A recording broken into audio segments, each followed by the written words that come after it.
You get your ass whooped, put the ball there, go again. Ain't put my head down.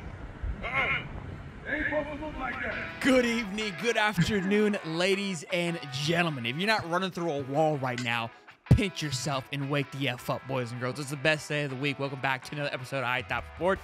I see Stephen Harris in the green room losing his mind right now. He already switched gears. It's going to be a banger of a show. I already know it, boys and girls. Without further ado, let's go ahead and bring in our co-host for the evening, Mr. David Swolder.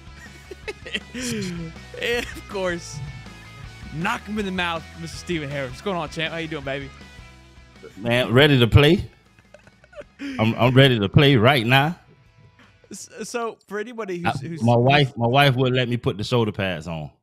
I could see Stephen Harris next to me in the green room, and I play the clip, and I see Stephen, and he goes, "Oh hell no!" And he backs up, and then he goes, "Hit somebody!" And he goes, "Oh shit!"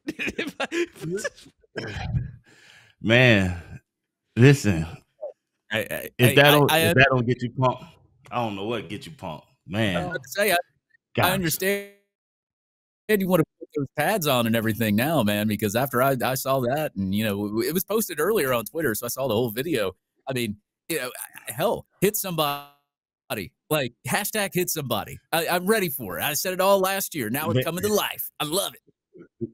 It's coming to life. Look, it seems like everything we said last year coming to life.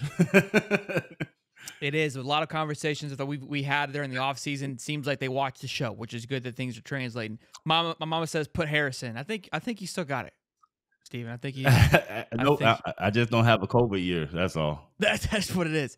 That's what it is. So look, we're gonna talk about that clip. That's what we got Mr. Stephen Harris on, because I know he was fired up to talk about that today, because this is something we talked about. I think like week one, when Slackman and Cam Jackson, the body language was a big factor. And I asked you if you were Joey, right? What would you do in that circumstance? And your response was, look, you don't really address it right away. You kind of just slowly, as the player, say something. It's finally made it up to where the coaches have had enough.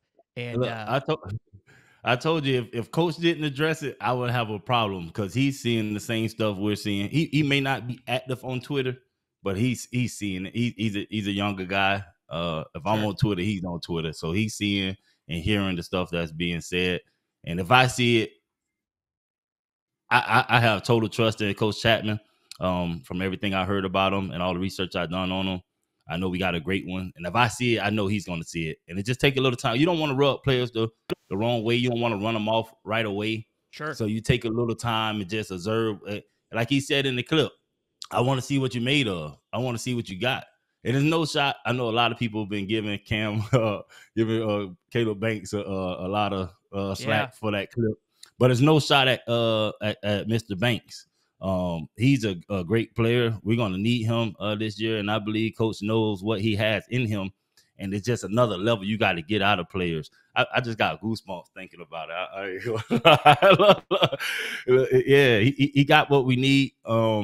If you see how he annihilated that bag, that last rep. I mean, it worked, right? That's what you want. That's what you're hoping to get every play. And I think you hit on the head. Something that I've talked about before with Billy coming in, and you saw it the first year with Anthony Richardson and Emory Jones. With that transition, you've got to come in lightly. You just can't come in and start punching people in the mouth, because you're not going to be able to get any traction at all. So again, you can't do that right away. That's where we're probably seeing it more so, where he's getting more vocal. And honestly, what that tells me is that the room's buying in. So Chapman's confidence is starting to ooze out, because he knows, okay, now these guys trust me. The core trusts me. The leaders believe in me. So now I can start kind of popping off on these guys, because they're seeing the results. And if he feels that confident to be that way. And again, you're like, he's a coach, he should be that way. But you nailed it on the head. You just can't come in day 2 and start screaming at people. Nobody's gonna listen. Yeah. Yeah, you'll run everybody off. You got to come in and figure out who your leaders are, and then you get in their heads, and then it trickles down, because you have some guys that are not leaders, but they're what you need. And I just believe Cam Banks, he's not a boisterous leader. He's a guy that I believe wants to play.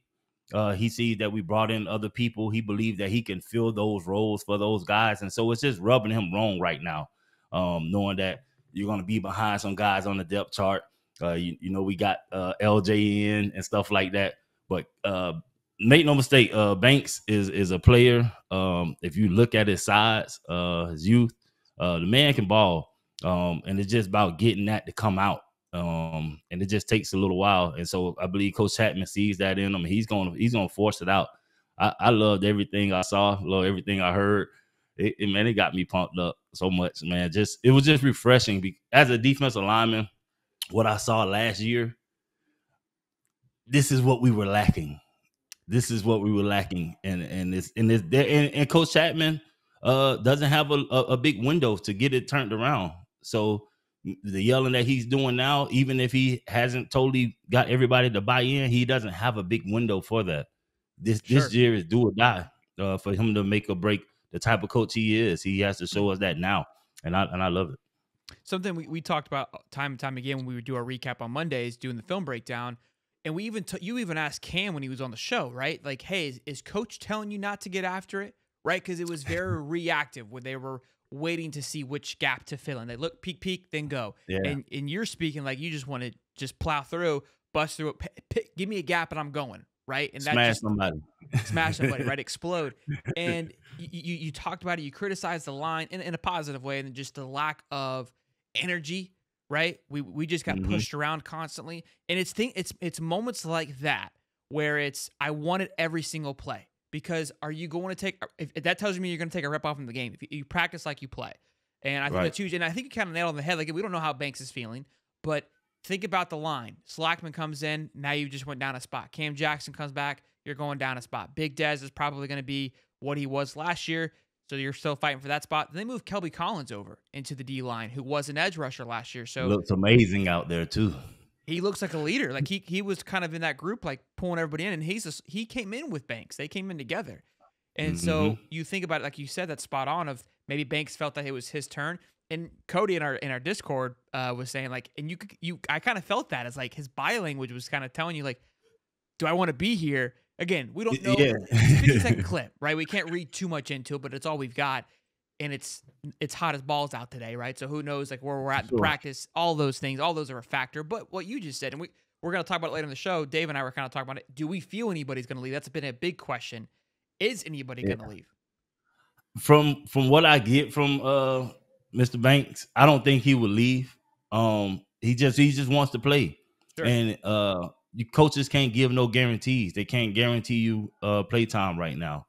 And so you're looking at what's going on, and you're looking at numbers, who's getting paid what, and all this other stuff. And it may dictate to you that you're not in the future, but that's not the case. That's not the case. What I see out of Banks, just looking at him, the way he gets in this position, the way he explodes out of he has a great upside to me. And I can see him being a great, fantastic player for us. I hope that's not what he's thinking. And it just, you have to read that, and as a coach you got to kind of harness that in and read his body language and just kind of because he has all the physical attributes. Yeah, the man has everything you need to go out there and be a baller. And so I just think that plays in a little bit into it once the depth chart comes out and you see like, okay, I'm not here, I'm not there.